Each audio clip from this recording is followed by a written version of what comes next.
പഴയ നിയമത്തിൽ ആദ്യകാല പുരോഹിതന്മാരിൽ ഒരാളാണ്. 40 വർഷം പൗരോഹിത്യ ശുശ്രൂഷ ചെയ്ത് 98ാമത്തെ വയസ്സിൽ ഒരു പടുമരണത്തിന് വിധേയനായ ഒരു വൃദ്ധനായ മനുഷ്യനെ കുറിച്ച് ഇവിടെ പറയണ ഒരു കാര്യമാണ്. ഞാൻ ഇനി പറയുമ്പോഴാണ് അദ്ദേഹത്തെ അല്പം കൂടെ പരിചയം ഉണ്ടാവുക. അദ്ദേഹം വളർത്തിയ ഒരാളാണ് ശമൂവേൽ ബാലൻ. അറിയാല്ലേ? ശമൂവേൽ ബാലൻ ദൈവത്തിന്റെ പെട്ടകം ഇരുന്ന ശീലോവിൽ താമസിക്കുമ്പോൾ അവിടുത്തെ പുരോഹിതനായിരുന്നു ഏലി.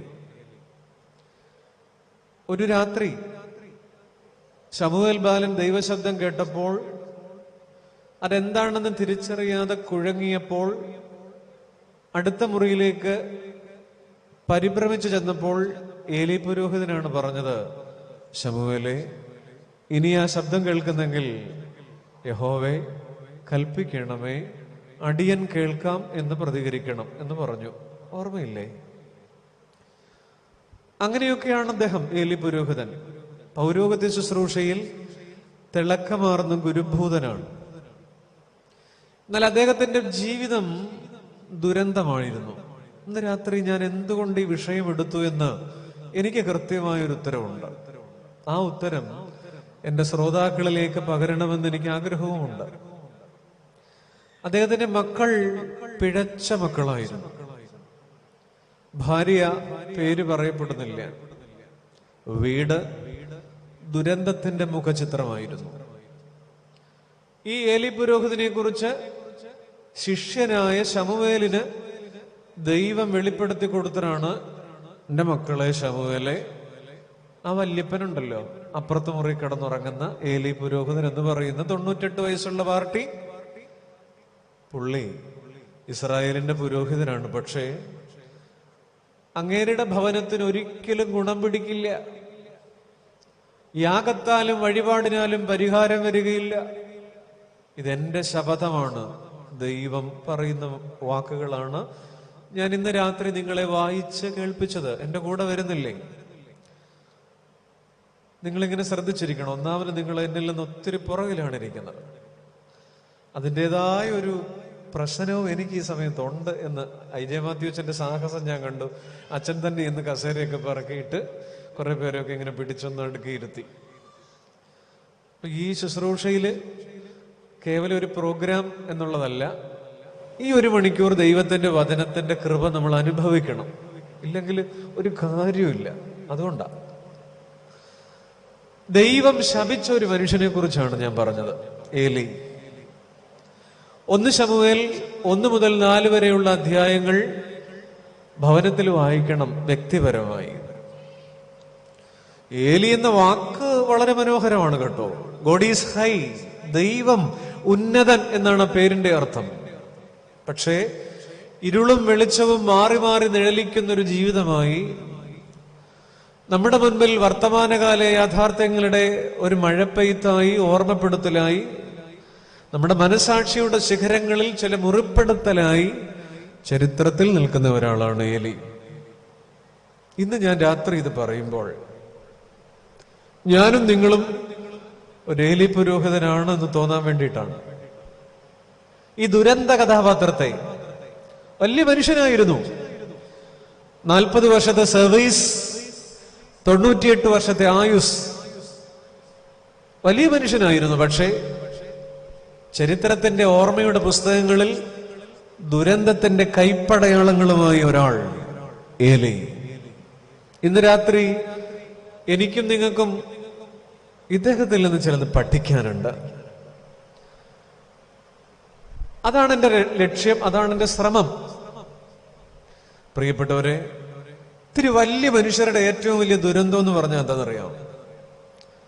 കാലത്തിനു മുമ്പിൽ പരിഹാസ്യനാകുക എന്നുള്ളതാണ്. ചെറിയ മനുഷ്യർക്ക് അതൊരു പ്രശ്നമല്ല.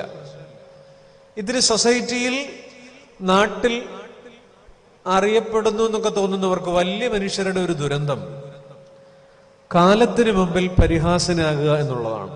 ഏലി അങ്ങനെ ഒരാളാണ്. കാലഘട്ടത്തിന് മുമ്പിൽ അദ്ദേഹം പരിഹാസ കഥാപാത്രമാണ്. അങ്ങനെ ചിലരുണ്ടല്ലോ. ഈ ഏലി പുരോഹിതന് 3 പരാജയ കാരണങ്ങളുണ്ടെന്നാണ് എനിക്ക് പറയാനുള്ളത്. അത് എൻ്റെ കാരണമാണ് കേട്ടോ, താങ്കളുടെ കാരണമാണ്, നമ്മുടെ കാരണമാണ്. അതുകൊണ്ടാണ് ഞാൻ ആ വിഷയം എടുത്തത്. 2022 സെപ്റ്റംബർ 1 രാത്രി ആരാഴിപ്പള്ളിക്കകത്ത് ഏലി പുരോഹിതൻ നിൽപ്പുണ്ട്. നമ്മളിലൊക്കെ ഒരു ഏലി എന്ന് പറയുന്ന മനുഷ്യനുണ്ട്. ഇത് പറയാനാണ് എൻ്റെ ശ്രമം. അല്ലാതെ ഒരു കാലഘട്ടത്തിന് മുമ്പിൽ ജീവിച്ചിരുന്ന ആ പുള്ളിക്കാരനെ കുറെ തെറി വിളിച്ച് നിർത്തിപ്പാനല്ല. ഈ പള്ളിക്കകത്ത് ഏലി പുരോഹിതനുണ്ട്, നമ്മുടെ ജീവിതത്തിലുണ്ട്. അദ്ദേഹത്തിന്റെ ജീവിതം നാട്ടുകാരുടെ മുമ്പിൽ വിജയമെന്ന് എഴുതപ്പെട്ടപ്പോഴും എന്തുകൊണ്ട് പരാജയപ്പെട്ടു? സ്നേഹിത, 3 കാരണമാണെന്ന് പറയാനുള്ളത്. ഈ 3 കാരണം എന്റെയും നിന്റെയും കൂടെയാണ്.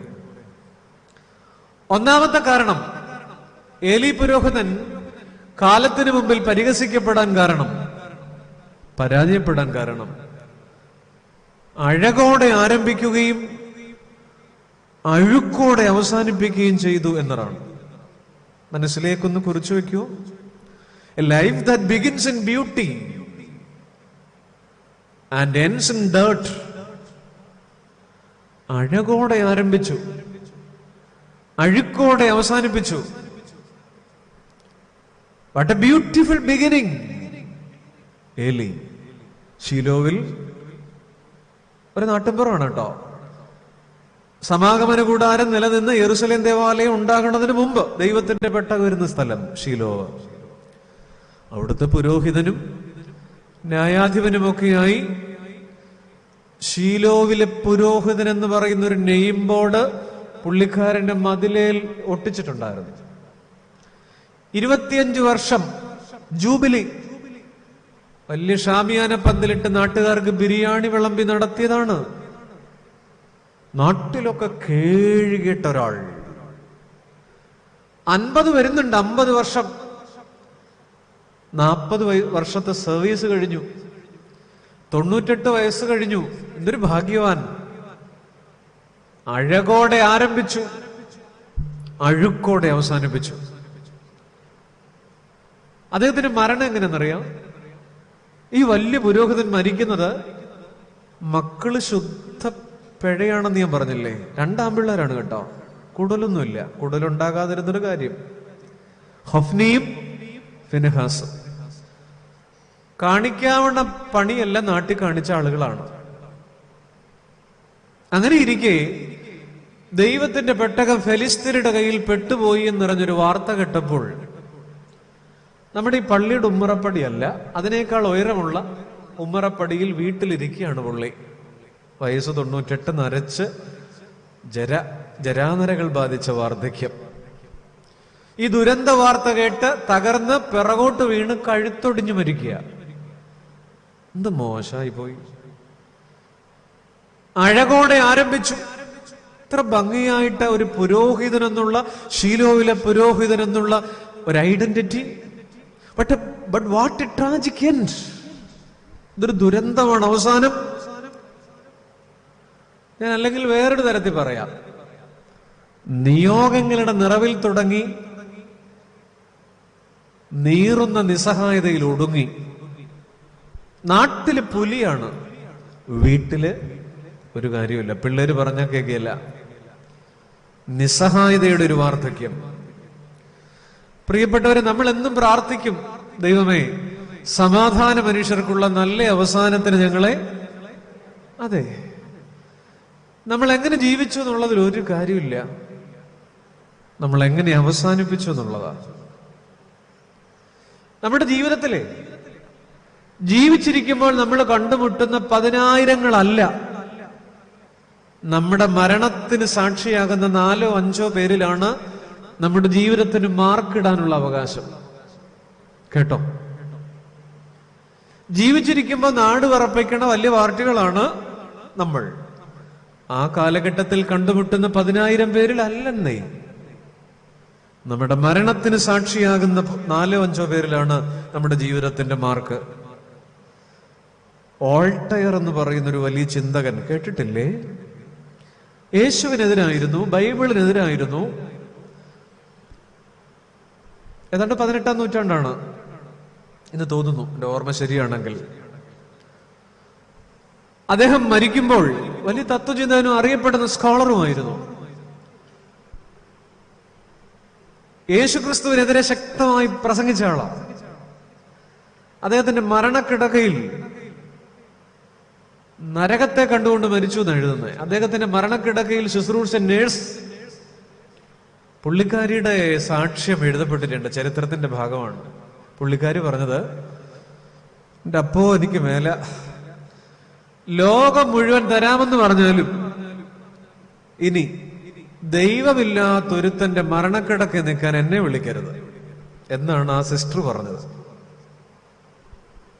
ലോകം മുഴുവൻ തരാമെന്ന് പറഞ്ഞാലും ദൈവമില്ലാത്തവന്റെ മരണക്കിടക്കയിൽ ശുശ്രൂഷിക്കാൻ ഇനി എന്നെ വിളിക്കരുത്. നാം എങ്ങനെ ജീവിക്കുന്നു എന്നതല്ല, നാം എങ്ങനെ അവസാനിപ്പിക്കുന്നു എന്നുള്ളതാണ്. ഏലി അഴകോടെ ആരംഭിക്കുകയും അഴുക്കോടെ അവസാനിപ്പിക്കുകയും ചെയ്തു. ഈ പഴയ നിയമവും പുതിയ നിയമവും തമ്മിൽ ചില ജീവിതങ്ങളെ നമ്മളൊന്ന് താരതമ്യപ്പെടുത്തി നോക്കിയാൽ ഒരു വ്യത്യാസം ഉണ്ടെന്നറിയാം. പഴയ നിയമത്തിൽ പലരും നന്നായി തുടങ്ങുകയും മോശമായിട്ട് അവസാനിപ്പിക്കുകയും ചെയ്തു, അല്ലേ? ശലോമോൻ നന്നായി തുടങ്ങി,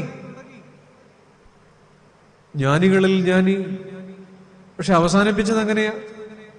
വിഗ്രഹാരാധനയിലേക്ക്, ദൈവമില്ലാത്തൊരവസ്ഥയിലേക്കൊക്കെ പുള്ളി പോയി. അഴകോടെ ആരംഭിച്ചു, അഴുക്കോടെ നിർഭാഗ്യകരം. ശിംശോൻ നന്നായി തുടങ്ങി, അഴകോടെ തുടങ്ങി, അവസാനിപ്പിച്ചതോ വളരെ മോശമായിട്ടാണ്. സൂയിസൈഡാണെന്ന് വേണേ പറയാം. പഴയ നിയമത്തിലെ ഇസ്രായേലിന്റെ ആദ്യത്തെ രാജാവ് ശൗൽ നന്നായി തുടങ്ങി, the first king of Israel, അവസാനിപ്പിച്ചത് വളരെ മോശമായിട്ടാണ്, സൂയിസൈഡാണ്. നോഹ ദൈവത്തിന് പ്രിയപ്പെട്ടവൻ, നീതിമാൻ, അല്ലേ? നന്നായി തുടങ്ങി, പക്ഷെ അവസാനിപ്പിച്ചതോ മുന്തിരിത്തോട്ടം നട്ടുണ്ടാക്കി, മുന്തിരി പറിച്ചു, വീഞ്ഞുണ്ടാക്കി, വെള്ളമടിച്ച് കോൺ തെറ്റി തുണിയില്ലാതെ കിടന്ന കഥ അവസാന കാലത്തൊക്കെ ഉണ്ട്. ചിന്തിച്ചു നോക്കൂ. പഴയ നിയമത്തിൽ ഒത്തിരി മനുഷ്യർ ഇങ്ങനെയാണ്. അഴകോടെ ആരംഭിച്ചു ഏലി, അഴുക്കോടെ അവസാനിപ്പിച്ചു. പുതിയ നിയമത്തിലേക്ക് നോക്ക്. പത്രോസ്, യോഹന്നാൻ, യാക്കോബ് അഴുക്കോടെ ആരംഭിച്ചു. നാറുന്ന വലയും വള്ളവും ശേലില്ലാത്ത ജീവിതവുമാണ്. പക്ഷെ അവസാനിപ്പിക്കുമ്പോഴും അപ്പോസ്തോലികത്വത്തിന്റെ കമനീയമായൊരു കാന്തി ചിന്തുന്ന ജീവിതാനുഭവങ്ങൾ, അല്ലേ? പൗലോസ്ലീഹ ഗുണ്ടയായ തുടങ്ങി, അറിയപ്പെടുന്ന ഗുണ്ടയായിരുന്നു. അവസാനിപ്പിച്ചതോ തമ്പുരാന്റെ ചെണ്ടയായിട്ട് മാറി. ശമരിയക്കാരി നല്ലതൊന്നും നാട്ടുകാർക്ക് പറയാനില്ല, ഭർത്താക്കന്മാരുടെ ജോഗ്രഫി മാത്രമേ നാട്ടുകാർ പറഞ്ഞുകൊണ്ട് കിടന്നുള്ളൂ. അവസാനിപ്പിച്ചതോ നല്ല സാക്ഷിയായി. നോക്കൂ നിങ്ങൾ, പഴയ നിയമവും പുതിയ നിയമവും തമ്മിൽ. ഒരിടത്ത് അഴകോടെ ആരംഭിച്ചു, അഴുക്കോടെ അവസാനിപ്പിച്ചു. മറ്റൊരിടത്ത് അഴുക്കോടെ ആരംഭിച്ചു, അഴകോടെ. നമ്മുടെ കാര്യം അങ്ങനെ തന്നെയാണ്. ക്ലൈമാക്സ് എങ്ങനെയുണ്ടെന്നാ? All is well that ends well എന്ന് പറയാറുണ്ട്. നന്നായി അവസാനിപ്പിക്കുമെങ്കിൽ എല്ലാം കൊള്ളാം, അല്ലേ? നമ്മൾ എങ്ങനെ അവസാനിപ്പിക്കുന്നു? നമ്മുടെ ജീവിതത്തിൽ ഏതാ? ശരിക്കും നമ്മുടെ വീടുകളിൽ ഒരു ജീവിതം ആരംഭിക്കുമ്പോൾ, ആരാഴിയിൽ വന്നു കയറിയപ്പോ ഉള്ള അത്രയും നന്മ ഇപ്പൊ ഉണ്ടോ? കല്യാണം കഴിച്ച് ഇവിടെ വന്നപ്പോ അത്രയും സ്നേഹവും അത്രയും കുളിർമയും ഇപ്പോഴുണ്ടോ? ഈ ഇരുമ്പ് കാണുമ്പോ അറിയാലില്ലെന്ന്. ഒരു ജീവിതം ആരംഭിക്കുമ്പോ, ഇപ്പൊ കല്യാണം കഴിച്ചിട്ട് 10-21 വർഷമായി, തണുത്തു പോയില്ലേ? എന്തിനാ എന്നെ രൂക്ഷമായിട്ട് നോക്കുന്നത്? ഉള്ള കാര്യമല്ലേ പറഞ്ഞത്. ഒരു പ്രണയം തുടങ്ങുമ്പോൾ, ഒരു സൗഹൃദം സ്ഥാപിക്കുമ്പോൾ, ആരംഭത്തിൽ അതിനോട് പുലർത്തുന്ന മമതയൊന്നും പിന്നീടൊന്നുമില്ല, അല്ലേ? പറ. ഒരു വീട്ടിലേക്ക് വന്നു കയറുമ്പോ തുടക്കത്തിലൊന്നും അതിനോട് പുലർത്തിയിരുന്ന പോയില്ലേ? തുടക്കത്തിൽ അതിനോട് പുലർത്തുന്ന അടുപ്പം പിന്നീടില്ല. ഊഷ്മളതയുടെ ഗ്രാഫ് കുറയുക. ആരംഭത്തിൽ വിളമ്പുന്നതിനൊക്കെ ലഹരി ഉണ്ടാവും. അതുകൊണ്ടാണ് കാനാവിലെ വീട്ടുകാര് ഉണ്ണാമന്തി ഒരുത്തം പറഞ്ഞത് എന്താ, എല്ലായിടത്തും നല്ല വീഞ്ഞ് ആദ്യമേ വിളമ്പും, മോശപ്പെട്ടത് അവസാനം വിളമ്പും. പക്ഷെ എന്റെ തമ്പുരാന്റെ പ്രത്യേകത എന്താ? 2 കാര്യം മറക്കരുത്. ഒന്ന്, കാനാവിലെ അവസാനത്തെ പന്തി ഏറ്റവും നല്ലത് അവസാനം വിളമ്പി അഴകോടെ അവസാനിപ്പിച്ചു. മറക്കരുത് കേട്ടോ. രണ്ടാമത്തത്, തിബിരിയാസിൽ 5000 പേരെ പോഷിപ്പിച്ചില്ലേ?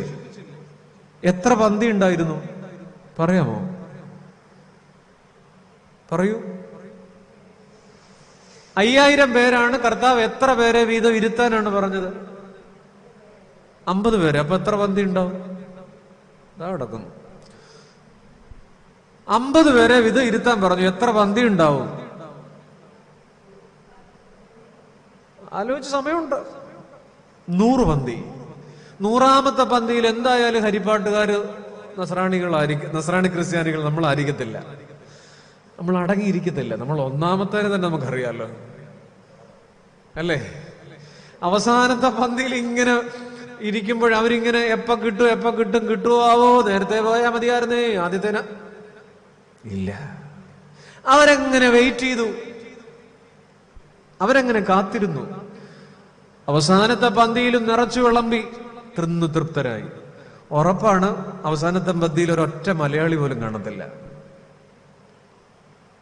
അപ്പൊ 2 കാര്യം മറക്കരുത്. ഒന്ന്, കാനാവിലെ അവസാനത്തെ പന്തിയും തിബിരിയാസിലെ 100ാമത്തെ പന്തിയും അഴകോടെ അവസാനിപ്പിച്ചു.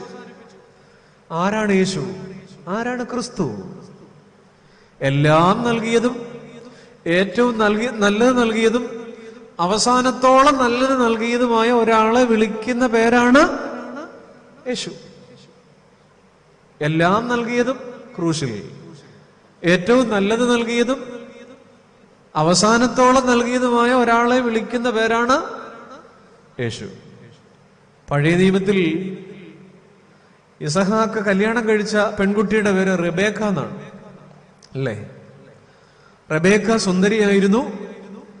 റിബേക്കായെ കല്യാണം കഴിച്ച് കൊണ്ടാക്കിയ സമയത്തെ കുറിച്ച് ഉൽപ്പത്തി പുസ്തകത്തിൽ ഒരു വാക്യമുണ്ട്. അതിങ്ങനെയാണ്: റെബേക്ക വന്നു കയറിയപ്പോൾ ഇസഹാക്കിന്റെ അമ്മയുടെ മരണദുഃഖം മാറി എന്ന് പറഞ്ഞാൽ, അമ്മ മരിച്ച ചങ്ക് പൊടിയണ വേദനയിൽ കഴിയുകയായിരുന്നു ആര്? ഇസഹാക്ക്. അങ്ങനെ ഇരുന്നപ്പോഴാണ് ഈ പെങ്കൊച്ചിനെ കിട്ടിയത്, കല്യാണം കഴിച്ച് കിട്ടിയത്.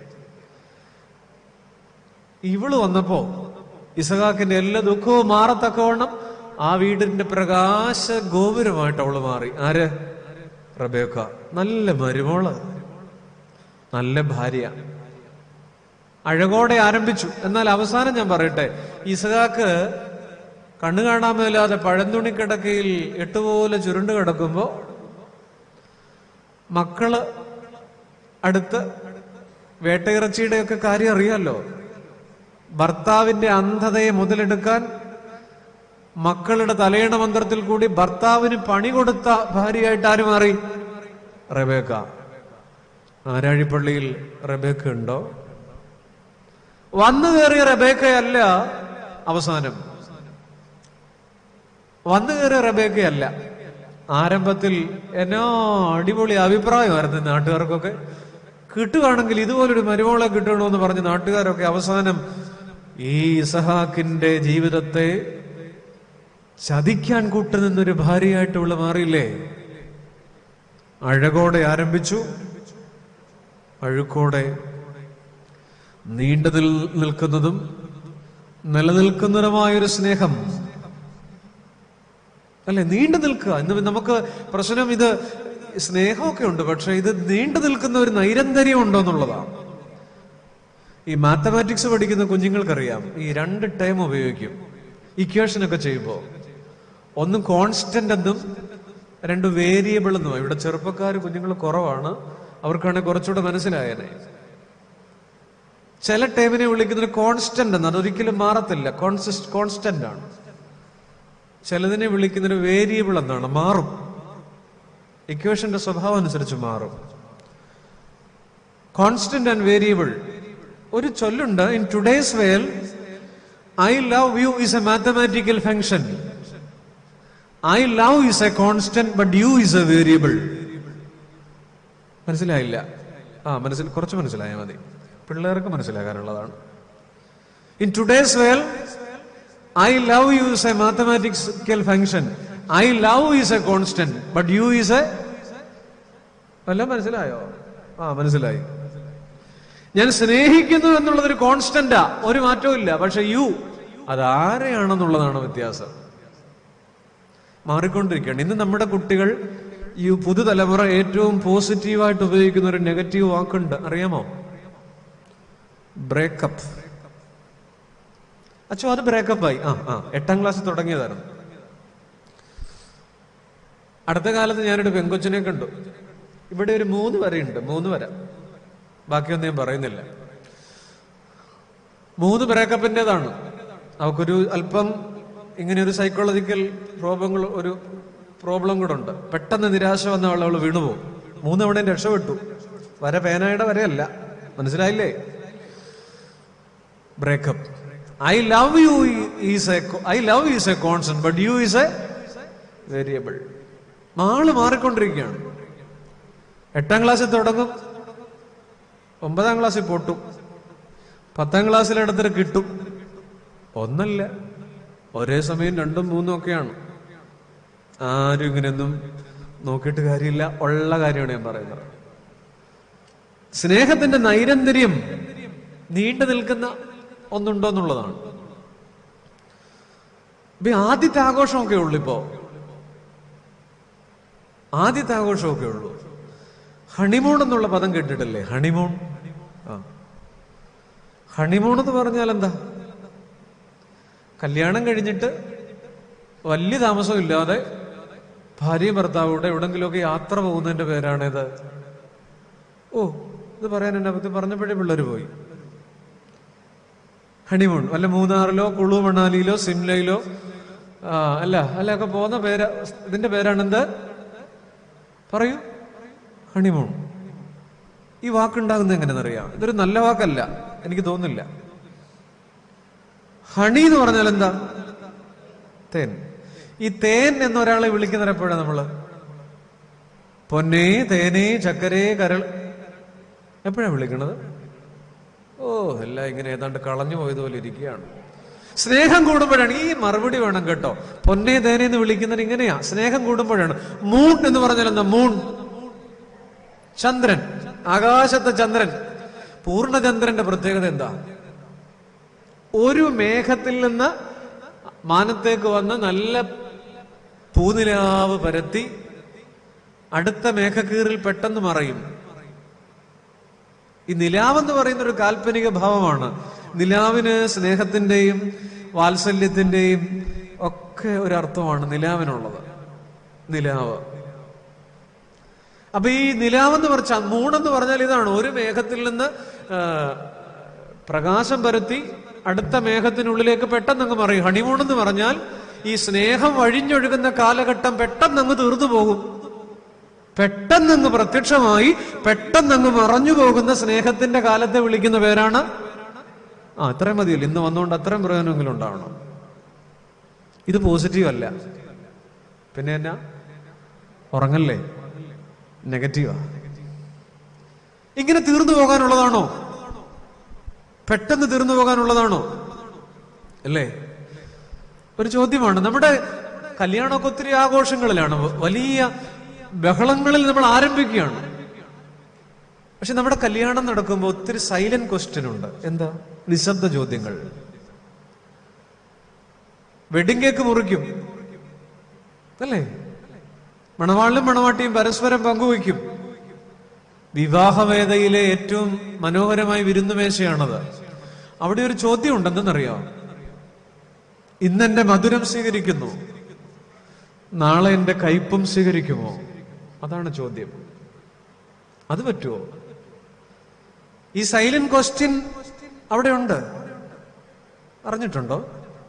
ഒരു ജ്യൂസ് ഗ്ലാസ്സിൽ 2 സ്ട്രോ ഇട്ട് കുടിക്കുന്നുണ്ട്, അല്ലേ? അവിടെ ഒരു സൈലന്റ് ക്വസ്റ്റ്യൻ ഉണ്ട്. ഇന്നെന്റെ മധുരപാനീയം സ്വീകരിക്കുന്നു എന്റെ ജീവിത പങ്കാളി. നാളെ എന്റെ കയ്പിന്റെ കണ്ണീര് എന്റെ കൂടെ നിന്ന് കുടിക്കാൻ തയ്യാറാണോ? അതിന്റെ ഉത്തരവ് അവിടെ തന്നെയാ വേണ്ടത്. നിലവിളക്ക് കത്തിക്കും അല്ലേ? അവിടെ ഒരു സൈലന്റ് ക്വസ്റ്റ്യൻ ഉണ്ട്. എന്താ? ഇന്ന് നാം ഒരുമിച്ച് സൃഷ്ടിക്കുന്ന പ്രകാശമുണ്ട് ഈ തിരുനാളം. നാളെ എന്റെ ജീവിതത്തിൽ എന്റെ ഇരുട്ടിനൊപ്പം നിൽക്കുമോ? അങ്ങനെ ഒരു ചോദ്യമുണ്ട്. ഇന്ന് നാം ഒരുമിച്ച് ഈ വെട്ടം തെളിയിച്ചു. നാളെ എന്റെ ജീവിതത്തിൽ എന്റെ ഇരുട്ടിനൊപ്പം നിൽക്കുമോ? 9 കൊടയും 13 ഹാലകനും ഒത്തിരി വെട്ടത്തിലാണ് നിൽക്കുന്നൊരു കല്യാണം അല്ലേ? പള്ളിക്കകത്തും ഓഡിറ്റോറിയത്തിനകത്തും. ഒരു ചോദ്യമുണ്ട്. ഈ വെട്ടമൊക്കെ കെട്ടുപോകും. ഈ വിളക്കുകൾ കെടുമ്പോൾ, നമ്മുടെ ജീവിതത്തിൽ ഇരുട്ട് വിരുന്നു വരുമ്പോൾ എന്റെ കൈ പിടിക്കുമോ? അതാണ് സൈലന്റ് ക്വസ്റ്റ്യൻ. രാവിലെ 5 മണിക്ക് ബ്യൂട്ടി പാർലറിൽ പോയി ഒരുങ്ങി വന്നിട്ടാണ് മണവാട്ടി ഇഡ്ഡലി കഴിച്ചത്. നന്നായി ഒരുങ്ങി തന്നെ കല്യാണത്തിന് വന്നു. അങ്ങനെ വേണം. അവിടെ ഒരു ചോദ്യമുണ്ട്. എന്റെ സൗന്ദര്യം വഴിഞ്ഞൊഴുകുന്ന നിമിഷങ്ങളിൽ എന്റെ കൂടെ നിൽക്കുന്നുണ്ട്. ഒരു വരട്ടു ചൊറിക്ക് കളയാവുന്നതേ ഉള്ളത്. നാളെ എന്റെ വൈരൂപ്യത്തിൽ ഒപ്പം നിൽക്കുമോ? ദാറ്റ്സ് ദ സൈലന്റ് ക്വസ്റ്റ്യൻ അല്ലേ? ഗായക സംഘമുണ്ട്, നല്ല പാട്ടുകളുണ്ട്, ഓഡിറ്റോറിയത്തിൽ റിസപ്ഷന് അനുഗ്രഹിക്കപ്പെട്ട ഫ്യൂഷൻ ഒക്കെ ഉണ്ട്. പക്ഷേ അവിടെ ഒരു ചോദ്യമുണ്ട്. ഇന്ന് ഈ ശ്രുതി മനോഹരമാണ് നമുക്ക് വേണ്ടി, പക്ഷെ നാളെ നമ്മുടെ ജീവിതത്തിലെ അപശ്രുതികളിൽ എന്നെ വിട്ടിട്ട് പോകുമോ? അതാണ് ചോദ്യം. രണ്ടുപേരും കൂടെ ഒരു പ്ലേറ്റിൽ വക്കോളം ഒത്തിരി ഐറ്റം ഉണ്ടല്ലേ? എല്ലാ ഇറച്ചിയും എല്ലാ മീനും ഒക്കെ ഉണ്ട്. രണ്ടുപേരും അങ്ങോട്ടും ഇങ്ങോട്ടും സ്റ്റേജിൽ വിളമ്പി കൊടുക്കുന്നു. അവിടെ ഒരു സൈലന്റ് ക്വസ്റ്റ്യൻ ഉണ്ട്. എന്താ? ഇന്നെന്റെ വിഭവങ്ങളിൽ കൂടെ ഇരിക്കുന്നു. വിഭവം എന്നുള്ളതിന്റെ ഓപ്പോസിറ്റ് എന്താ? ഞാൻ പറയും അഭാവം. ഇന്നെന്റെ വിഭവങ്ങളിൽ കൂടെ ഇരിക്കുന്നു. നാളെ എന്റെ ജീവിതത്തിലെ അഭാവങ്ങളിൽ എന്റെ കൂടെ നിൽക്കുവോ? 1 മണിക്കൂർ ഒരുമിച്ച് നിന്ന് കല്യാണത്തിന് നിൽക്കുകയാണ്. 1 മണിക്കൂർ രണ്ടുപേരും. അവിടെ ഒരു ചോദ്യമുണ്ട്. എന്നോടൊപ്പം 1 മണിക്കൂർ പ്രാർത്ഥിക്കാൻ നിന്നില്ല ഇനി അങ്ങോട്ട് ഒരുമിച്ച് പ്രാർത്ഥിക്കാൻ കൂടെ നിൽക്കുമോ? അരമണിക്കൂറെങ്കിലും. ഇത്രയും നാൾ വരെ കല്യാണമൊക്കെ നടത്തിയല്ലോ നമ്മൾ. ഇങ്ങനെ കുറെ നിശബ്ദ ചോദ്യങ്ങൾ കേട്ടിട്ടുണ്ടോ? ഇന്ന് വലിയ മേളങ്ങളിൽ നമ്മൾ ആരംഭിക്കുന്നു അല്ലെ? കല്യാണത്തിന് സ്റ്റേജിലൊക്കെ പൊട്ടലും ചീറ്റലും ഒക്കെ ഉണ്ടല്ലോ. ഈ പൂത്തിരിയൊക്കെ കത്തിക്കണം, ഇങ്ങനെ ഭയങ്കര പരിപാടിയാണ്. പണ്ടൊക്കെ കല്യാണം കഴിഞ്ഞ് കുറെ നാൾ കഴിയുമ്പോഴായിരുന്നു പൊട്ടലും ചീറ്റലും. ഇപ്പൊ അവിടെ തന്നെ തുടങ്ങുകയാണ്. അവിടെ ആരംഭിക്കുന്ന പൊട്ടലും ചീറ്റലും പിന്നെ തുടരുകയാണ്. കേരളത്തിൽ 69% വിവാഹമോചനങ്ങളുടെ കാരണം സ്മാർട്ട് ഫോണാണ്. കഴിഞ്ഞ ദിവസം ഒരു വാർത്ത വായിച്ചോ? ഈ പൂർവ്വ വിദ്യാർത്ഥി സംഗമം ഇപ്പൊ കൂടിയിട്ടുണ്ട്. വാട്സാപ്പ് കൂട്ടായ്മകൾ. 87-ൽ 10ാം ക്ലാസ്സിലെ ബാച്ച്, 93-ൽ പ്രീ ഡിഗ്രിയുടെ ബാച്ച്, 97-ലെ ഡിഗ്രിയുടെ ബാച്ച്. നല്ലത് തന്നെ. പക്ഷെ കേരളത്തിൽ കുടുംബ കലഹങ്ങൾക്ക് നല്ലൊരു കാരണം പൂർവ്വ വിദ്യാർത്ഥി കൂട്ടായ്മകളാണ്. പറയുന്നതിൽ ക്ഷമിക്കണം, പഴയ ചിലതൊക്കെ പൊടി തട്ടിയെടുക്കാൻ അത് കാരണമാകുന്നുണ്ട്.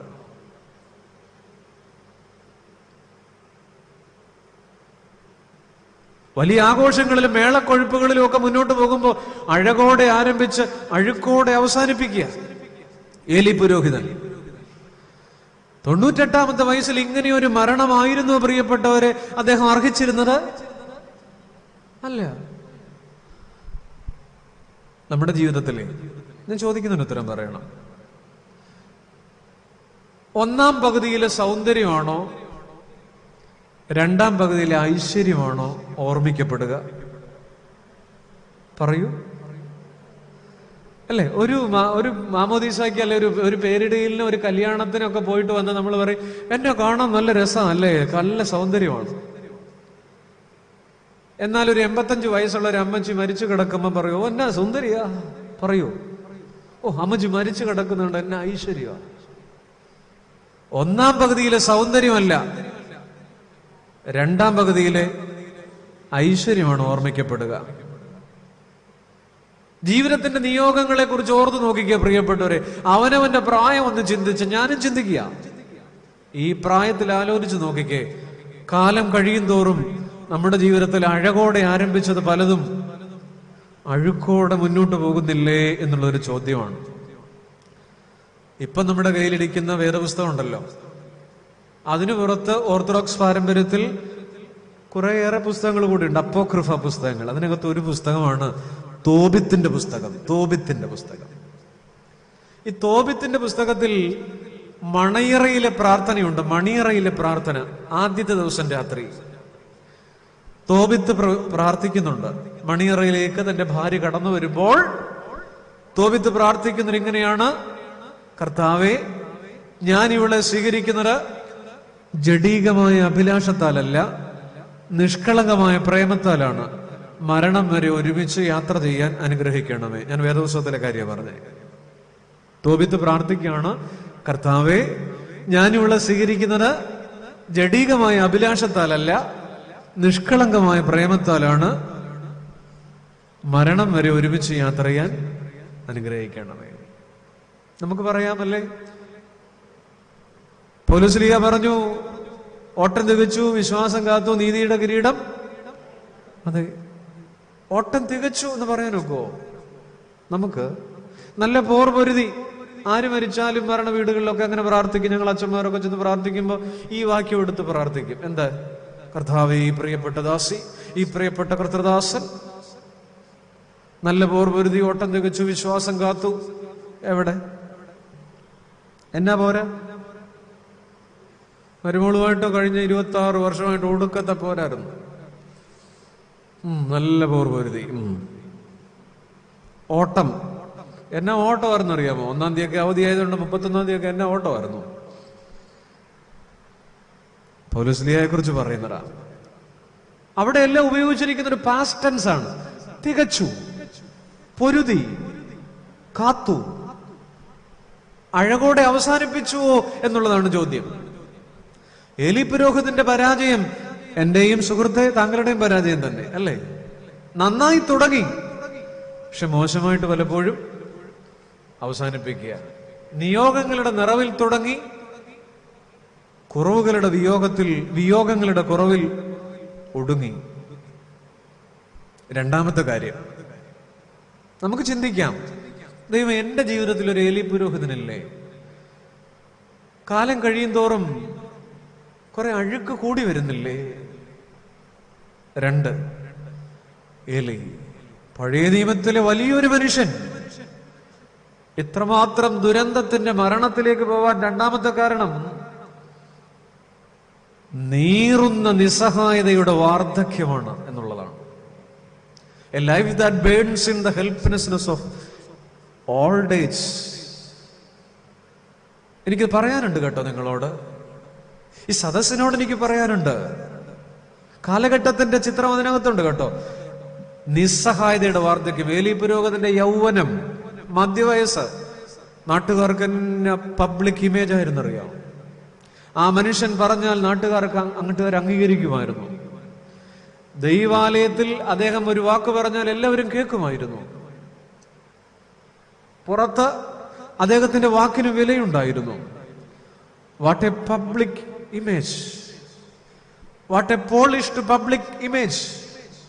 ഇത്ര അനുഗ്രഹിക്കപ്പെട്ട ഒരു ജീവിതമായിരുന്നു കഴിഞ്ഞ 10-70 വയസ്സ് വരെ ഈ മനുഷ്യന്. പക്ഷേ 90-98 വയസ്സിലൊരു വീട്ടിനകത്ത് നിസ്സഹായനായൊരു വൃദ്ധനാണ് ഏലി.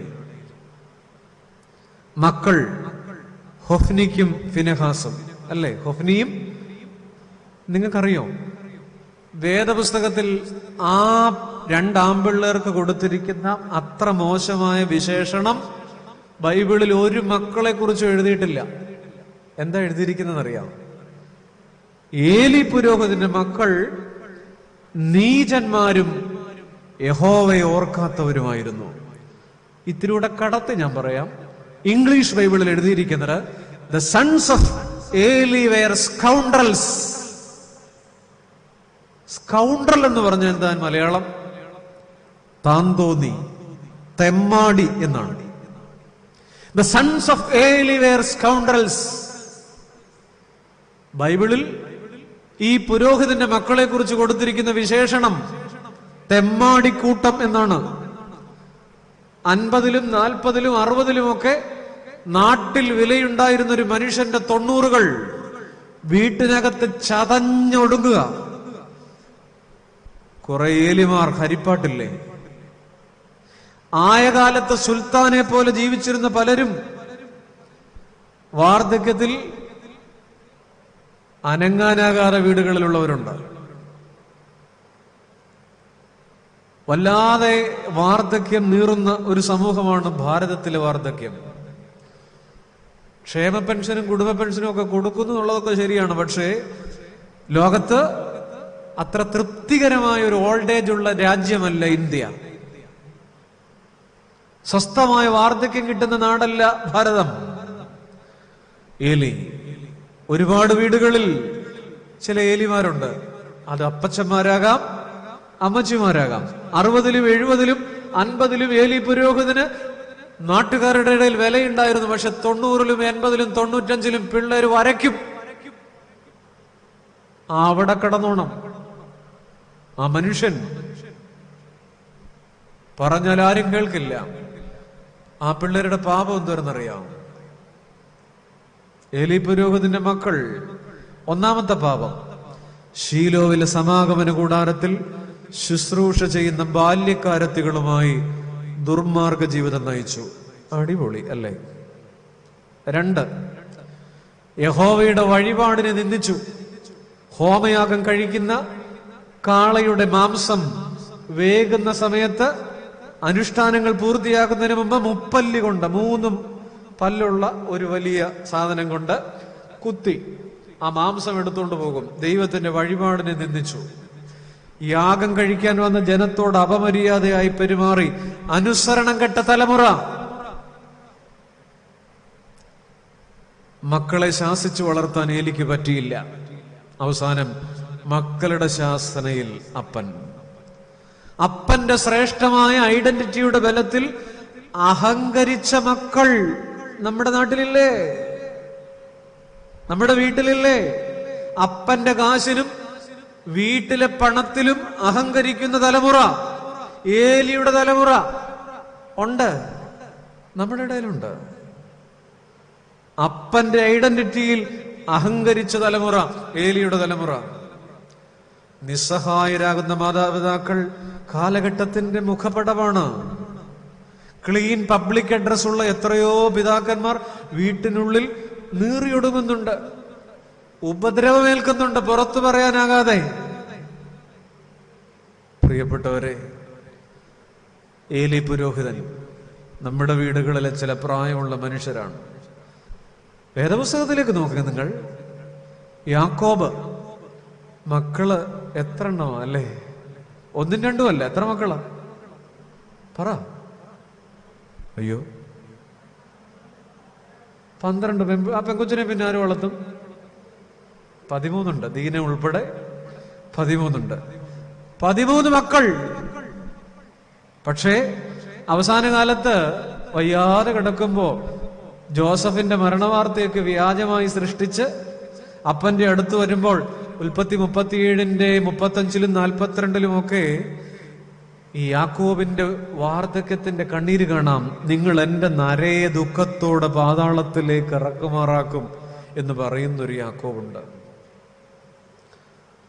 ഇസഹാക്ക് ഇതുപോലെ. യേശാവ് യാക്കോബും കൂടെ മത്സരത്തിന്റെ അവസാനം യാക്കോബ് അപ്പനെ കളിപ്പിക്കുമ്പോൾ കണ്ണീര് കൊണ്ട് നനയുന്നൊരു കട്ടിലുണ്ട്. ഉൽപ്പത്തി 27-ൽ ഏകാന്തതയുടെ ബലികുടീരങ്ങളിൽ ഉരുകുന്ന കുറേയേറെ വൃദ്ധരെ ഈ ബൈബിളിൽ കാണാം, നമ്മുടെ വീടുകളിൽ കാണാം. ഒറ്റപ്പെടലിന്റെ വാർദ്ധക്യം, മിണ്ടാനില്ലാതെ. ONV കുറുപ്പ് മലയാളത്തിന് പ്രസിദ്ധനായ കവിയല്ലേ? അവസാന കാലത്ത് അദ്ദേഹം എഴുതിയ ഒരു കവിതയുടെ 2 വരി ഇങ്ങനെയാണ്: വൃദ്ധതയിൽ ഒടുവിലി ഏകാന്തത പുതപ്പിച്ച പൊന്നാടയും പുതച്ചു ഞാൻ ഇരിക്കെയാണ് എവിടെ പോകാൻ. ജീവിച്ചിരിക്കുമ്പോൾ ഒത്തിരി കവിയരങ്ങുകളിൽ പൊന്നാട കിട്ടിയിട്ടുള്ള ONV കുറുപ്പ് വാർദ്ധക്യത്തിൽ ഇങ്ങനെ എങ്ങും പോകാനാകാതെ ഇരിക്കുമ്പോൾ എഴുതി, ഒടുവിൽ ഈ ഏകാന്തത പുതപ്പിച്ച പൊന്നാടയും പുതച്ച് ഞാൻ ഇരിക്കയാണ്, എവിടെ പോകാൻ? അല്ലേ? ഒരുപാട് വാർദ്ധക്യത്തിലുള്ളവരെ ഏകാന്തത പുതപ്പിക്കുന്ന പൊന്നാടയുണ്ട്. ഒറ്റയ്ക്കൊടുവിൽ ഒരു ദിനം ജീർണത മുറ്റും ഈ വീടിന്റെ ഉമ്മറത്തിണ്ണയിൽ, തോൽക്കുന്ന യുദ്ധങ്ങളിൽ നിന്നും ആത്മാവിലേൽക്കും ക്ഷതങ്ങൾ തലോടിയിരിപ്പു ഞാൻ. അല്ലേ? ഒറ്റയ്ക്കൊടുവിൽ ഒരു ദിനം ഈ ജീർണത മുറ്റും ഈ ഉമ്മറത്തിന്റെ തിണ്ണയിൽ, തോൽക്കുന്ന യുദ്ധങ്ങളിൽ നിന്നും ആത്മാവിലേൽക്കും ക്ഷതങ്ങൾ തലോടിയിരിപ്പു ഞാൻ. അതുകൊണ്ട് എന്നെ കേൾക്കുന്ന പ്രിയപ്പെട്ടവരെ, ഒരു ഏലി പുരോഹിതൻ നമ്മുടെ വീട്ടിലുണ്ടോ? തള്ളപ്പെടുന്ന വാർദ്ധക്യം, ജീവിതത്തിലെ എല്ലാ കൊട്ടിഘോഷങ്ങളും അവസാനിക്കില്ലേ? സായാഹ്ന കാലഘട്ടത്തിൽ കാലം നമ്മുടെ ജീവിതത്തിൽ നിന്ന് പലതും കവർന്നെടുക്കും. ഞാൻ പറയട്ടെ, ചോദിക്കാതെ കിട്ടുന്നൊരു കാലമുണ്ട്, ചോദിച്ചിട്ട് കിട്ടാത്തൊരു കാലമുണ്ട്. ഏതാ? ചോദിക്കാതെ കിട്ടുന്നൊരു കാലമുണ്ട്. ഏതാ? പറയൂ. കൗമാരവും യൗവനവും, ആരോഗ്യം ചോദിച്ചിട്ടൊന്നുമല്ല, ദൈവം തന്നു. കുടുംബം, ഈ മനുഷ്യനെ തന്നെ കിട്ടുമെന്ന് നമ്മൾ വിചാരിച്ചതാണോ? കിട്ടിയില്ല, എന്നാ ഭാഗ്യം, ഇതുപോലെ ഒരാളെ കിട്ടുമോ? തന്നതല്ലേ. മക്കൾ, അനുഗ്രഹിക്കപ്പെട്ട കുഞ്ഞുങ്ങളെ മടിയിലേക്ക് വെച്ചു തന്നു. ഒത്തിരി സൗഭാഗ്യങ്ങൾ ജീവിതത്തിന്റെ 20-ലും 30-ലും 40-ലും ഒക്കെ നമുക്ക് കിട്ടി. അല്ലേ? ചോദിക്കാതെ കിട്ടുന്നൊരു കാലമാണ്. ചോദിച്ചിട്ട് കിട്ടാത്തൊരു കാലമുണ്ട്. അല്ലേ? ഒരു 60-65 കഴിഞ്ഞവർക്കറിയാം, എത്ര ചോദിച്ചാലും ആ സന്ധിവേദന കുറെ കിടക്കും. എത്ര ചോദിച്ചാലും ആ ഷുഗർ അതുപോലൊക്കെ കിടക്കത്തേ ഉള്ളൂ കേട്ടോ. ഇനി എത്ര 8 നോമ്പിന് നേർച്ചയിട്ടാലും കൊളസ്ട്രോൾ ഒന്നും വലിയ കുറവൊന്നും ഉണ്ടാവത്തില്ല. പ്രായം അതാ. ചോദിച്ചിട്ടും കിട്ടാത്തൊരു കാലമുണ്ട്. അതുകൊണ്ട് ഏലി പുരോഹിതന്മാരോട് കരുണ കാണിക്കണം. നമ്മുടെ വീട്ടിലുണ്ടാവാം. ഒരു മനുഷ്യനെ കുറിച്ച് ഞാൻ ഓർക്കുന്നു. 15 നോമ്പിന് ഞാൻ നാടിന് പുറത്ത് വെച്ച് എൻ്റെ മുമ്പിൽ നടന്നൊരു സംഭവമാണ്. ഏതാണ്ടൊരു 40 വർഷത്തോളം വിദേശത്തുണ്ടായിരുന്നൊരു മനുഷ്യൻ. കുറച്ച് സൗന്ദര്യപ്പിണക്കങ്ങളൊക്കെ വീടുമായിട്ടുണ്ടായിരുന്നു. പക്ഷെ പുറത്തു വെച്ച് തന്നെ, വിദേശത്ത് വെച്ച് തന്നെ ആ മനുഷ്യന് സ്ട്രോക്ക് വന്നു. ഒരു സൈഡ് മുഴുവൻ തളർന്ന് കിടപ്പായി പോയി. അവിടെ ആ ഏറെ പ്രിയപ്പെട്ടവരൊക്കെ ആ മനുഷ്യനെ ഒന്ന് കരുതുകയും ഹോസ്പിറ്റലൈസർ ആക്കുകയും ഒരു പാലിയേറ്റീവ് കെയർ ഒക്കെ കൊടുക്കുകയും. പക്ഷെ നാട്ടിലേക്ക് കയറ്റിവിടാൻ ആർക്കും വേണ്ട. 40 വർഷം 42-45 ഡിഗ്രി ചൂടിൽ മണലാരണ്യങ്ങളിൽ ഓടിയ ഒരു മനുഷ്യൻ. അദ്ദേഹത്തിന്റെ കയ്യിലും ഉണ്ട് കുറച്ച് കുഴപ്പം. പക്ഷേ ഈ അവസ്ഥയിൽ ഫ്ലൈറ്റ് കയറ്റിവിട്ടാൽ സ്വീകരിക്കാൻ ആരുമില്ല. ഭാര്യയ്ക്ക് വേണ്ട, ഒരു മകനുണ്ട് വേണ്ട, ഒരു സഹോദരനെ വല്ലച്ചാലും പറഞ്ഞ് സമ്മതിപ്പിച്ചതാണ്.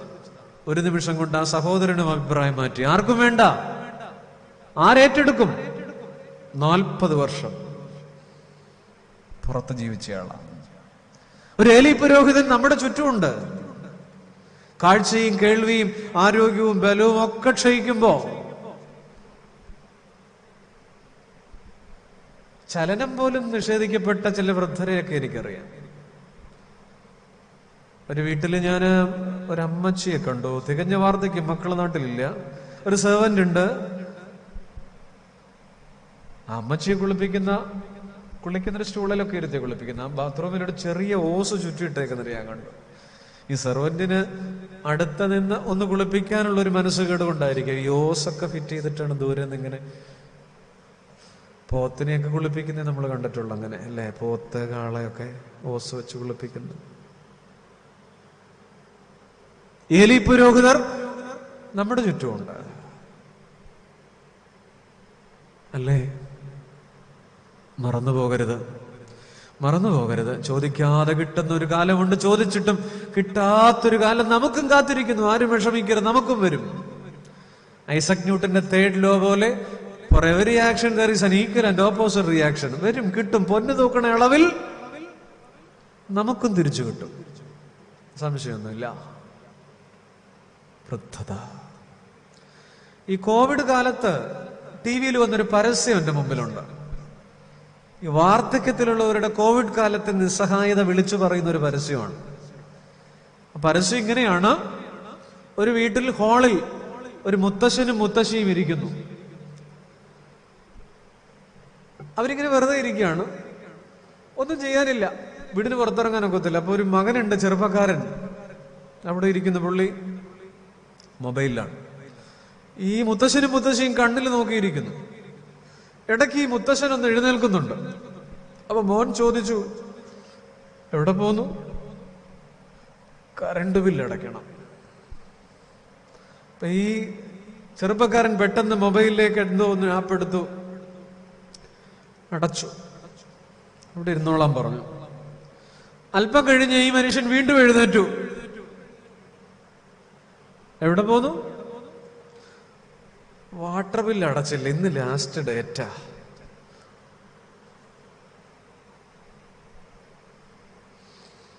കയറിക്കോ. അങ്ങനെ പിന്നെ അവിടെ ഇരുന്നു. ഇത്തിരി കഴിഞ്ഞപ്പോ ഈ മനുഷ്യൻ പിന്നെ എഴുന്നേറ്റു, വേറെ അതൊരു ബില്ലിന്റെ കാര്യം പറഞ്ഞു. അപ്പോഴും മകൻ കയറിക്കോ. നാലാമത് ഈ മനുഷ്യൻ എഴുന്നേറ്റു. ഈ മകൻ വീണ്ടും നോക്കി, മുടി വെട്ടണം. ഓൺലൈനിൽ പറ്റില്ലല്ലോ, ഓൺലൈനിൽ പറ്റില്ലല്ലോ. ഇതൊരു പരസ്യമാണ്. പക്ഷേ കോവിഡ് കാലത്തെ നമ്മുടെ, അല്ലെങ്കിൽ ഈ ഒരു കാലഘട്ടത്തിലെ നമ്മുടെ വാർദ്ധക്യത്തിലുള്ളവരുടെ നിസ്സഹായത മുഴുവൻ ഇതിനകത്തുണ്ട്. ശരിയാ.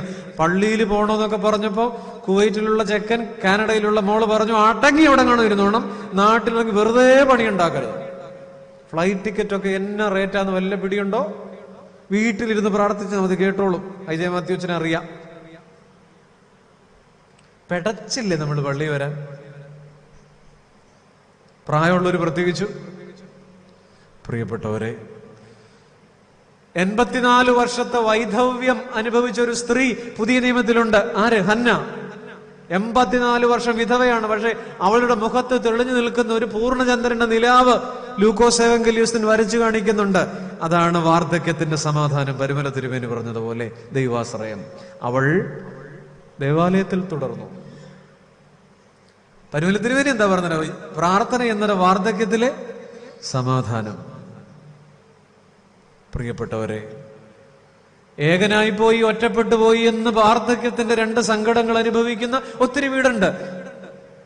ഒത്തിരി വീടുകളിൽ അനാഥരുണ്ട്, ആരാഴിയിലുണ്ട്. അനാഥർ. ആരാണ് അനാഥൻ? ആരാണ് അനാഥൻ? പറ. ആരുമില്ലാത്തവരല്ലേ? നിരുപാധികമായ സ്നേഹമില്ലാത്ത വീട്ടിൽ നിങ്ങൾ അനാഥരാണ്. നിരുപാധികമായ സ്നേഹമില്ലാത്ത വീട്ടിൽ, കണ്ടീഷൻ വെച്ച് മാത്രം സ്നേഹിക്കുന്ന കാലമാണ്. നിരുപാധികമായ സ്നേഹമില്ലാത്ത വീട്ടിൽ അനാഥനാണ്. നിങ്ങളൊന്ന് ചിന്തിച്ചു നോക്കിക്കേ. 98-ാമത്തെ വയസ്സിൽ ഏകനായി താടിക്ക് കൈയും കൊടുത്ത് പറഞ്ഞാൽ കേൾക്കാത്ത പിള്ളാരെ ഓർത്ത് ആ വീടിന്റെ ഉമ്മറത്തെണ്ണയിൽ ഇരിക്കുന്ന ഏലി. പുരുഷന്റെ സങ്കടം ആരോട് പറയാൻ? നമ്മുടെ നാട്ടിൽ സ്ത്രീയുടെ സങ്കടമൊക്കെ, സ്ത്രീ പീഡനമൊക്കെ ഉണ്ട്. പുരുഷ പീഡനം ഉണ്ടോ? പുരുഷ പീഡനം ഉണ്ടോ? ഉണ്ടെന്നേ.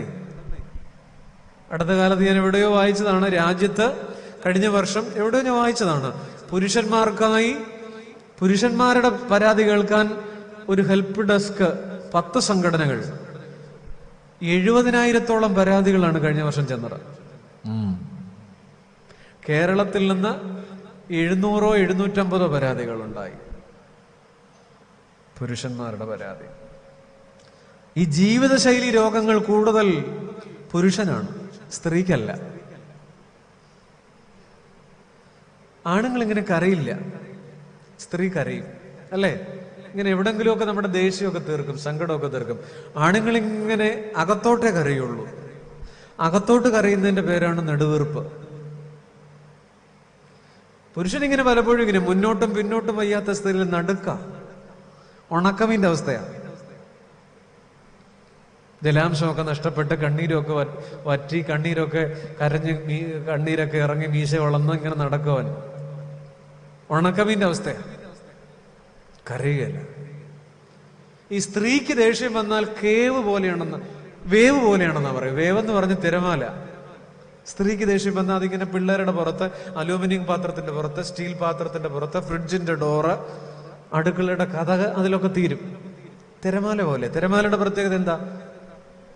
ഒരു തിരമാല വന്ന് ഇങ്ങനെ ആഞ്ഞടിച്ചു കഴിയുമ്പോൾ പിന്നെ നമ്മൾ വിചാരിക്കും ഉടനെ ഒന്നുമില്ല, നമ്മൾ മെല്ലെ ഇത്തിരി കൂടെ 2 സ്റ്റെപ്പ് കൂടെ അകത്തോട്ട് ഇറങ്ങും കടലിൽ. 2-3 മിനിറ്റ് കഴിയുമ്പോഴാണ് അടുത്തത് വരിക, പഴയതിനേക്കാൾ വലുതാണ്. വേവ് പോലെയാണ്. ഈ പുരുഷൻ ദേഷ്യം വന്നാലും സ്ട്രെസ് വന്നാലും കേവ് പോലെയാ. കേവെന്ന് പറഞ്ഞാൽ ഗുഹ. അവനിങ്ങനെ ഒരു ഗുഹയ്ക്കകത്ത് കയറുന്ന പോലെയാ.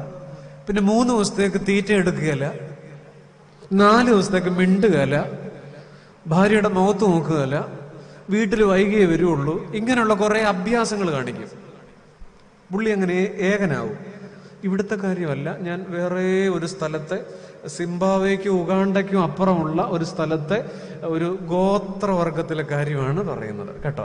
മനസ്സിലായി? പുരുഷൻ എങ്ങനെയാണ്? അതുകൊണ്ട് ഈ പുരുഷൻ ഈ സ്ട്രെസ് ആയിട്ടുള്ള രോഗങ്ങളും അടിച്ചു പോവും, പെട്ടെന്ന് ഫ്യൂസ് പെട്ടെന്ന് പോവാ. പലപ്പോഴും ഈ ബലം പിടുത്തം മാത്രമേ ഉള്ളൂ. ഇങ്ങനെ ചുമ്മാ നടക്കുക, ചുമ്മാതാ. ഈ വേലിക്ക് പുറത്ത് വലിയ സുൽത്താന്മാരൊക്കെ വേലിക്കകത്തൊക്കെ സ്നേഹമെന്ന പരിഗണനയ്ക്ക് വേണ്ടി അലയുക. ഏലി പുരോഹിതൻ നാട്ടിൽ സുൽത്താനായിരുന്നു, പക്ഷെ വീട്ടിനകത്ത് ആ ഉമ്മറപ്പടിയിൽ നിങ്ങളൊന്ന് കണ്ടേ അങ്ങേരിക്കുന്നത് കണ്ടോ? 98 വയസ്സിൽ താടിക്ക് കൈയും കൊടുത്ത് പറഞ്ഞാൽ കേൾക്കാത്ത 2 തലതെറിച്ചോന്മാരുടെ ജീവിതം ഓർത്തിട്ട് അതിലൊരുത്തന്റെ ഭാര്യ 9 മാസം ഗർഭിണിയായിട്ട് നിൽക്കുക, ഫിനെഹാസിന്റെ ഭാര്യ. പെട്ടകം പിടിപെട്ടുപോയ വാർത്ത അറിഞ്ഞപ്പം ഈ സ്ത്രീ പ്രസവിച്ചു. ആ കഥ പറയാൻ ഞാൻ. വാർദ്ധക്യത്തിന്റെ നിസ്സഹായത. 2ാമത്തെ കാര്യം ഞാൻ പറഞ്ഞു. 3ാമത് അവസാനിപ്പിക്കുക. ഏലി പുരോഹിതൻ നമ്മുടെ വീട്ടിലുണ്ട് കേട്ടോ. അതിനാ ഞാൻ ഇന്ന് രാത്രി വിഷയം എടുത്തത്. അഴകോടെ ആരംഭിച്ചു, അഴുക്കോടെ അവസാനിപ്പിക്കുക. നിസ്സഹായതയുടെ വാർദ്ധക്യത്തിലേക്ക് തള്ളിയിടപ്പെടുന്നതാണ് കേരളീയ സമൂഹത്തിന്റെ വൃദ്ധത. 3ാമത്തേത്, ഏലി പുരോഹിതന്റെ 3ാമത്തെ പരാജയം, പരസ്യ വിജയങ്ങൾക്കിടയിൽ തകർന്നു പോകുന്ന ഗാർഹിക അടിത്തറയാണ്.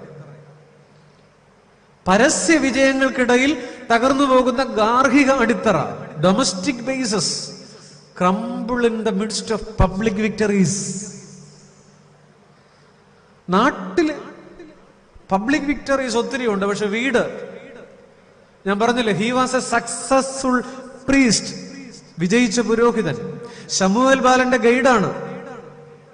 ഇനി മക്കളെ ഒരു ശബ്ദം കേൾക്കുകയാണെങ്കിൽ യഹോവയെ കൽപ്പിക്കണമേ, ഇങ്ങനെ പറഞ്ഞോളൂ എന്നൊക്കെ പറഞ്ഞു. 48 വർഷത്തെ സർവീസ്. പക്ഷേ ദ സൺസ് ഓഫ് ഏലി വെയർ സ്കൗണ്ടറൽസ്. മക്കൾ താന്തോന്നികൾ. ചന്തമുള്ള വൈദികൻ ദുരന്തമായി മാറിയ അപ്പൻ. കാരണം എന്താ? ഒറ്റ കാരണം, ഏലി. അപ്പന്റെ കാര്യം, ഹി വാസ് സോ ബിസി. പുള്ളി ഭയങ്കര തിരക്കാ. നമ്മുടെ അപ്പന്മാരുടെ കൂട്ടാ. ഈ ഹൊഫ്നിയും ഫിനെഹാസും 2 ആൺപിള്ളേരല്ലേ? ഇതും കൂടാണ് ഈ ശമൂവേൽ ബാലനും ജീവിച്ചത്, 3 എണ്ണം. പക്ഷെ 1 എണ്ണം മാത്രം നന്നായി, 2 എണ്ണം പിഴച്ചുപോയി. കാരണം എന്താ? ശമൂവേൽ ബാലനെ വളർത്തിയതും ജന്മം കൊടുത്തതും ആരാ? എൽക്കാനായും ഹന്നയുമാണ്. 2 എണ്ണം പിഴച്ചു, 1 എണ്ണം നന്നായി.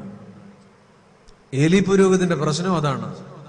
വിശുദ്ധ സ്ഥലത്തെ ജീവിതവും വീട്ടിലെ ജീവിതവും 2 രണ്ടായിരുന്നു.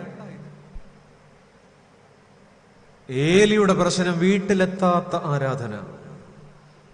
നാട്ടിൽ കൊള്ളാം, വീട്ടിലെത്താത്ത ആരാധന. അല്ലെങ്കിൽ നിങ്ങളൊന്ന് ആലോചിച്ച് നോക്കിയേ, ഈ നാടിന് കൊള്ളാവുന്ന പല ഉരുപ്പടികളും വീടിന് കൊള്ളാവുന്നവരല്ല. ചിലരെങ്കിലും പറയുന്നുണ്ട്, പറയച്ചോ അതിത്തിരി കാര്യമായിട്ട് പറയച്ചോ. സമയമില്ല, 8:05. നാടിന് കൊള്ളാവുന്നവർ പലരും വീടിന് കൊള്ളാവുന്നവരല്ല. ഏലി പുരോഹിതന്റെ വീട്ടിൽ ഒരാളുടെ കുറവുണ്ട്. നമ്മൾ വായിക്കും, ആരുടെയെന്നറിയാം? അമ്മയുടെ കാര്യം ഇവിടെ പറയുന്നില്ല. പക്ഷേ ശമൂവേൽ ബാലന്റെ കാര്യം പറയുമ്പോൾ അതേ അധ്യായത്തിൽ തന്നെ അമ്മയുടെ കാര്യം പറയുന്നുണ്ട്. ആര്? ഹന്ന. അതേ പാരലായിട്ട് പറയുന്ന ഏലിയുടെ ജീവിതത്തിൽ ആരില്ല? ഇന്ന് നമ്മുടെ വീടുകളുടെ ദുരന്തം മിസ്സിംഗ് മദേഴ്സാണ്. അമ്മ ഇല്ലാഞ്ഞിട്ടല്ല, അമ്മയുണ്ടെന്ന് ഫീൽ ചെയ്യുന്നില്ല. മിസ്സിംഗ് മദേഴ്സ് ഉണ്ട്, തള്ളയും തന്തയുണ്ട്. സമയമില്ലാത്ത പേരന്റിങ്. 1:29 1-ാം അധ്യായം 29-ാം അധ്യായത്തിൽ ദൈവം തമ്പുരാന്റെ ഒരു ചോദ്യം അവിടെയുണ്ട് ഏലി പുരോഹിതനോട്. എന്റെ മക്കളെ ഏലി, നീ നിന്റെ പുത്രന്മാരെ എന്നേക്കാൾ ബഹുമാനിക്കുന്നതെന്ത്? 2 ഉണ്ടല്ലോ, നീ എന്താ പറഞ്ഞ് ശാസിച്ചമർത്താത്തത്? കാരണം his ministry was revolving around the children. പിള്ളേരുടെ ചുറ്റും 2 ഉള്ളൂ. നമുക്കും ഇന്നെന്താ? നീ നിന്റെ മക്കളെ എന്നേക്കാൾ ബഹുമാനിക്കുന്നതെന്ത്? നമ്മുടെ ഒരു തലമുറ ഉണ്ടായിരുന്നേ, ദൈവം തന്ന മക്കളെക്കാൾ മക്കളെ തന്ന ദൈവത്തെ സ്നേഹിച്ച ഒരപ്പനും അമ്മയും. ഇന്നിപ്പം നമ്മുടെ പിള്ളേരെ കുറിച്ച് ആരെങ്കിലും ഒരാളൊരു അഭിപ്രായം പറഞ്ഞതിരിക്കട്ടെ, അവനെ നമ്മൾ വെടിവെക്കും അല്ലേ? അമിത സ്നേഹത്തിന്റെ തിമിരം കൊണ്ട് മക്കളുടെ തെറ്റുകളെ ന്യായീകരിക്കുന്ന മാതാപിതാക്കളുണ്ട് അല്ലേ? അമിത സ്നേഹത്തിന്റെ തിമിരം കൊണ്ട് മക്കളുടെ തെറ്റുകളെ ന്യായീകരിക്കുന്ന മാതാപിതാക്കൾ എന്നുള്ളത്. പണ്ട് എന്നെ അടിച്ചു എന്ന് നമ്മൾ ആരെങ്കിലും വീട്ടിൽ ചെന്ന് പറഞ്ഞിട്ടുണ്ടോ? സാർ എന്നെ അടിച്ചു എന്ന് പറഞ്ഞിട്ടുണ്ടോ? പറഞ്ഞാട്ടെ, പറഞ്ഞിട്ടില്ല. പറഞ്ഞാൽ അതിന്റെ കാരണം അന്വേഷിക്കും, 2 കൂടെ കിട്ടും. പക്ഷെ ഇന്ന് ലൈനിൽ ഒന്ന് നിൽക്കാൻ അസംബ്ലിയിൽ പറഞ്ഞാൽ ആ ടീച്ചറോട് വൈകിട്ട് ഫോൺ കോൾ വരും. എന്റെ കൊച്ചിൽ ലൈൻ നിന്നില്ലെങ്കിൽ എന്താ കുഴപ്പം ടീച്ചർക്ക്? പ്രിയപ്പെട്ടവരെ, കേരളത്തിലെ ക്യാമ്പസുകളിൽ, കേരളത്തിലെ സ്കൂൾ ക്യാമ്പസുകളിൽ കഞ്ചാവും പുതിയ എന്താ NDNA എന്നാ സാധനം ഇതൊക്കെ പെരുക. ഞാൻ പറയുന്നൊരൊറ്റ കാരണം, കുറെ കമ്മീഷനുകളൊക്കെ വന്നിട്ടുണ്ട്. വിദ്യാഭ്യാസ സമ്പ്രദായത്തിൽ കുട്ടികളുടെ മേൽ അധ്യാപകർക്കുള്ള സകല നിയന്ത്രണവും എടുത്തു കളഞ്ഞതാണ് പുതിയ കാലത്തെ വിദ്യാഭ്യാസ സമ്പ്രദായത്തിന്റെ ഏറ്റവും വലിയ മൂല്യശോഷണം. ഒരു തലമുറ പിഴച്ചുകൊണ്ടിരിക്കുക. 2022 ചിന്തിച്ചോണം, ഒരു 7-6 വർഷത്തിനകം കേരളത്തിലെ ക്യാമ്പസുകളിൽ ബോധമില്ലാതെ വീണ് കിടക്കുന്ന പിള്ളേരുടെ എണ്ണം വളരെ വലുതായിരിക്കും. അതിൽ 6-ാം ക്ലാസ്സുകാരി കാണും, 7-ാം ക്ലാസ്സുകാരൻ കാണും, യാതൊരു സംശയവുമില്ല. കേരളത്തിന്റെ സ്കൂൾ ക്യാമ്പസുകൾ കഞ്ചാവിന്റെ കേന്ദ്രങ്ങളാകുന്നു. വിദ്യാർത്ഥികളെ വല്ലാതെ ഭയപ്പെടുന്ന അധ്യാപകർ, അല്ലെങ്കിൽ നിങ്ങൾ അധ്യാപകര് പറയും, ഭയമില്ലേ? മിണ്ടാനൊക്കില്ല. നീ നിന്റെ പുത്രന്മാരെ എന്നേക്കാൾ ബഹുമാനിക്കുന്നതെന്താ? ശാസിച്ചമർത്താൻ പറ്റുന്നില്ല. ഏലിയുടെ നിസ്സഹായത ഈ കാലഘട്ടത്തിലെ മാതാപിതാക്കളുടെ നിസ്സഹായതയാണ്. ഏലിയുടെ നിസ്സഹായത ഈ കാലഘട്ടത്തിലെ അധ്യാപകരുടെ നിസ്സഹായതയാണ്. നാട്ടിലെ മാന്യൻ വീട്ടിൽ പരാജയപ്പെട്ടു. നാട്ടിലെ മാന്യൻ വീട്ടിൽ പരാജയപ്പെട്ടു. പ്രിയപ്പെട്ടു, ഞാൻ ഈ ചിന്തകൾ അവസാനിപ്പിക്കുക. ആ വീട്ടിലൊരു ഉണ്ണി പിറക്കുന്നുണ്ട്. ദൈവത്തിന്റെ പെട്ടകം പിടിപെട്ടുപോയി. ഇസ്രായേൽ മക്കൾ തോറ്റുപോയി എന്ന് കേൾക്കുമ്പോ 9 മാസം ഗർഭമുണ്ടായിരുന്ന ഈഖാബോദിന്റെ ഭാര്യ മാസം തികയുന്നതിന് മുമ്പേ പ്രസവിച്ചു. ആ ദുരന്തത്തിന്റെ വേദനയിൽ പിടഞ്ഞു പ്രസവിച്ചു. ഒരു കുഞ്ഞു പിറന്നു. ആ കുഞ്ഞിന് 28 വരെ പേരിടാൻ നോക്കി നിന്നില്ല. അന്ന് തന്നെ പേരിട്ടു. പേരെന്തെന്നറിയാമോ? ഈഖാബോദ്. മഹത്വം ഇസ്രായേലിൽ നിന്ന് പോയി. ഇൻഗ്ലോറിയസ്, അപമാനകരം. വല്യപ്പൻ ഏലി മരണസമയം, കൊച്ചുമോൻ ജനിച്ച സമയം. വല്യപ്പന്റെ ഐഡന്റിറ്റി മാഞ്ഞ സമയം, കൊച്ചുമോൻ ജനിച്ചു. ചരിത്രത്തിൽ ആ പേരിന്റെ അർത്ഥം അപമാനകരം. ഈഖാബോദ്, മഹത്വം പോയിരിക്കുന്നു. വല്യപ്പന്റെ ചില ചെറിയ കുറവുകൾ, ചില വലിയ കുറവുകൾ തലമുറകളിലേക്ക് ദുരന്തമായി തുടരുന്ന ഏലിയുടെ ചിത്രം വിശുദ്ധ വേദത്തിൽ ഏലി പുരോഹിതന്റെ തലമുറയുടെ കണ്ടിന്യൂറ്റി ഇല്ല.